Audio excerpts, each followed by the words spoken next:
Eu sou o Marcos Bonfim, líder de um grupo que nós estamos criando, é Charlotte Connection Christian Community. Quero convidar você a participar desse grupo e hoje eu vou mostrar para vocês, eu como líder do grupo, ser um pouco mais transparente com vocês sobre a minha história espiritual. Quero deixar bem claro para vocês que eu não vou criticar, não estou criticando qual é a sua religião. O que eu vou falar para vocês é da minha pessoa, do meu relacionamento com Deus. Ponto. Tá? Não leve nada pessoal que eu estou criticando a sua religião. Como eu, na época, também não gostava que as pessoas me criticavam do meu posicionamento. Hoje eu não me importo. Você pode criticar à vontade, que não vai fazer diferença nenhuma. Mas quando eu era jovem, eu era adolescente, isso me incomodava muito. Mas eu quero falar para vocês, então, para vocês conhecerem mais ou menos sobre a minha vida espiritual, tá? Eu fui envolvido desde criança na Igreja Católica. Vou até mostrar para vocês aqui uma foto. Tá vendo essa foto? Foi a minha primeira comunhão. Me lembro muito bem, eu fiz a primeira comunhão e era bonitinho, né? Era bonitinho. Agora, eu me lembro muito bem que nesse dia eu fiquei um pouco traumatizado. Eu fiz a minha primeira comunhão, tive a hóstia, aquelas coisas todas, e saímos da igreja e à tarde fui para a rua brincar, acabei brigando. Rapaz, isso me deu um trauma danado. Falei, como é que pode? Eu acabei de sair da igreja e briguei com a molecada. Enfim, eu fui criado na Igreja Católica. A irmã da minha avó, ela era altíssima na Igreja Católica. Era madre superior, mas ela lá do topo. Ela mandava mesmo, tá? E ela terminou a vida dela lá em Olinda, onde ela faleceu como madre superiora. E naquela época eu ia muito com a minha avó em orfanato, asilo. Eu adorava. Quando eu ia então para brincar com a garotada, rapaz, minha avó me arrumava todo bonitinho, todo de branquinho, e eu vinha todo sujo, cara, porque eu realmente me envolvia com a molecada, e para mim fazia diferença nenhuma. Para mim eles eram como eu, e como é fato, eram como eu mesmo. Moleque, brincalhão, nos divertíamos. Então eu fui muito envolvido nisso. Aos 13 anos de idade eu me envolvi com o espiritismo. Frequentei o espiritismo por alguns anos e praticamente eu fui todo tipo de espiritismo. Só não foi quimbanda e candomblé. O resto, o que você imaginar, eu fui, visitei centro de mesa, oriente, eu frequentava muito Umbanda. Haja vista que a mãe de um amigo meu, que eu era muito amigo meu, não só dele, como também da irmã, ela era mãe de terreiro, né? Ela recebia constantemente, sempre estava com ela e constantemente estava falando, conversando com ela.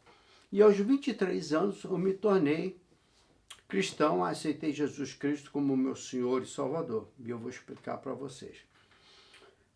O porquê que eu saí do espiritismo e passei a ser um cristão. Eu tinha durante essa época toda, eu comecei a desenvolver muitas perguntas e muitas dúvidas em relação ao bandismo. O porquê? Na minha cabeça começou a eu questionar se eu estou falando com anjo de luz, né, com espírito de luz, o porquê que eu tenho que ir no centro, numa encruzilhada, colocar galinha, fubá, cachaça e essas coisas. Eu comecei muito a questionar isso, né? E eu questionava até mesmo os espíritos. Eu falava muito com o Beramar e era um dos espíritos que eu mais gostava de falar, o Ogum Beramar, e eu questionava essas coisas todas. E uma vez,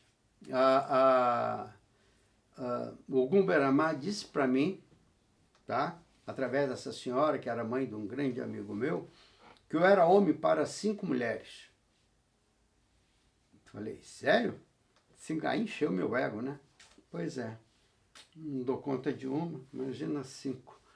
E aquilo me chocou um pouco, e eu comecei a refletir sobre aquilo. Como é que pode um espírito, né, que eu admirava, o Ogum Beramar, dizer para mim que eu era homem de 5 mulheres.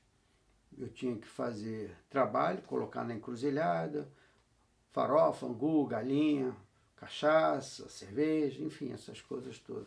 Isso tudo começou a corroer muito a minha cabeça e cada vez mais eu questionar, até que chegou o ponto mais alto, né? Porque a gente acreditava em reencarnação, né? E meu pai faleceu, meu padrasto já faleceu, tem acho que 46 anos. 46 anos, já faleceu. E ele faleceu em abril, final de março, e logo após, eu estando no Centro Espírita, Mogum Beramar disse para mim que o meu pai estava muito bem e que em breve ele iria encarnar em algum, a gente chama de cavalo, para falar comigo. Aí foi a gota d'água. Falei, eu quero falar com ele agora. Não, ele ainda está no processo de aprimoramento, aperfeiçoação do espírito. Aí aquilo não me convenceu. Aí dali para frente eu fiquei muito descontente com o espiritismo. E eu me lembro que naquela época eu era instrutor de veículo, nós tínhamos autoescola, e de vez em quando entrava um lá, né, crente, né? O senhor é salvo? Aí eu olhava assim por lá, falei, eu estou correndo perigo? Né? Vinham com aqueles linguajar de igreja. Eu falei, não, eu sou espírita. Eu já me fechava e eu não gostava desse tipo de abordagem. Não, eu sou espírita. Se você não mudar, você vai para o inferno. Eu falei, isso não é problema teu, é problema meu. Aí eu já dava aquela patada. E eu sempre questionando, sempre conversando com Deus, cada vez mais questionando, até um dia eu resolvi ir numa igreja evangélica, fui ao culto, e nesse dia eu aceitei Jesus Cristo como Salvador. Ninguém me levou, ninguém me convidou, eu realmente decidi ir a essa igreja e aceitei Jesus Cristo como meu Senhor e Salvador. Me lembro até hoje, vividamente, quando o pastor fez o apelo. Aliás, ele é um grande amigo meu até hoje, um grande amigo meu. Inclusive, ele faz parte desse grupo, está sempre fazendo comentários nesse grupo. O nome dele é Felipe Leandro. E ele era, na época, jovem também, pastor, pregou a palavra e naquele dia Deus usou a ele para transmitir a mensagem para mim, e dali para frente eu aceitei Jesus Cristo como Senhor e Salvador. Só para você ter ideia, eu fumava naquela época uns 2,5 maços de cigarro por dia, naquela época.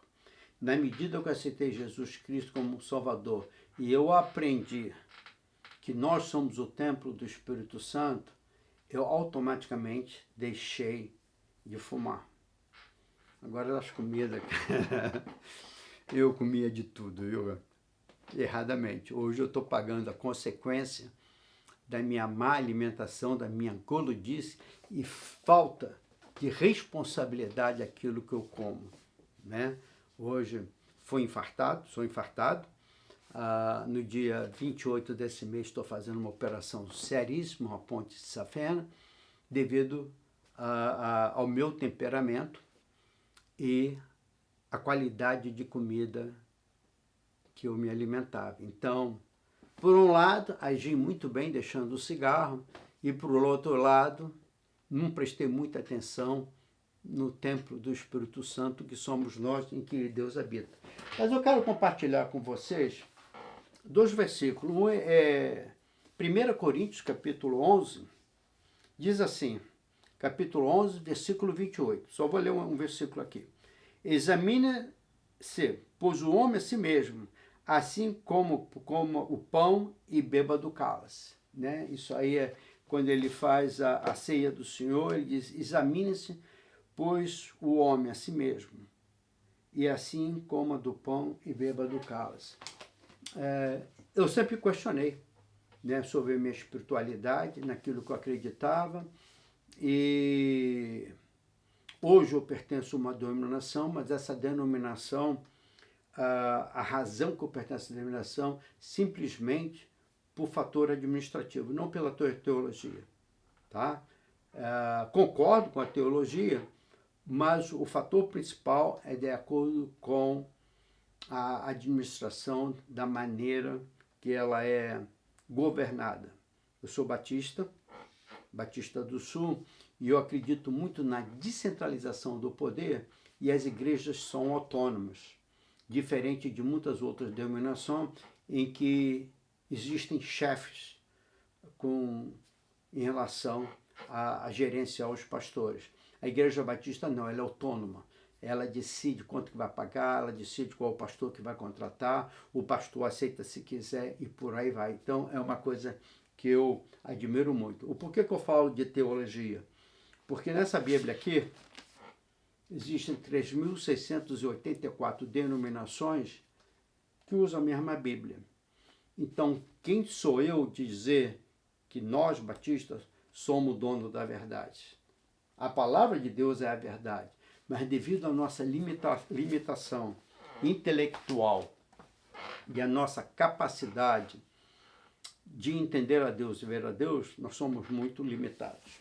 Bom, para terminar, esse daqui é Gálatas, capítulo 6, versículo 4. Cada um preste muita atenção em seu trabalho, pois então terá a satisfação de fazê-lo bem feito e não precisará se comparar com os outros. Gente, Marcos Bonfim, ele é único. Não existe outro Marcos Bonfim. Existe nome, existe vários Marcos Bonfim com nome, mas Marcos Bonfim, eu, pessoa, não existe. Eu sou o único que tem essa impressão digital. Isso é o carimbo de Deus que deu para mim, para a minha pessoa. Marcos Bonfim, ele é único, ele é exclusivo, ele é especial, ele foi feito por Deus. Antes de vir ao mundo, Deus disse que já me conhecia. Então, Deus nos conhece. Então, gente, se valorize, se autoestime, respeite a você mesmo, cresça com você mesmo, conheça você mesmo, não se compare com ninguém.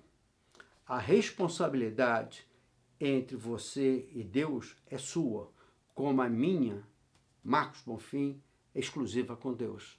Então, ninguém vai pagar nada pelos meus erros. Eu tenho que assumir os meus erros. Eu tenho que assumir os meus posicionamentos. Por isso que Deus nos deu o livre-arbítrio. E Deus jamais irá interferir na sua vontade. Coloque isso na sua cabeça. Deus jamais irá intervir na sua vontade. Porque o dia que o Deus interferir na vontade de Marcos Bonfim, eu não sou mais responsável. E Deus não vai fazer isso, porque Ele quer que eu assuma, seja responsável pelos meus atos, pelas minhas crenças e pela busca de Deus na palavra dEle. Que Deus possa abençoar você. Espero que você tenha conhecido um pouquinho de mim e participe do nosso grupo e que Deus possa abençoar você. E se você quer mudança, a mudança começa em cada um de nós. Tchau, tchau.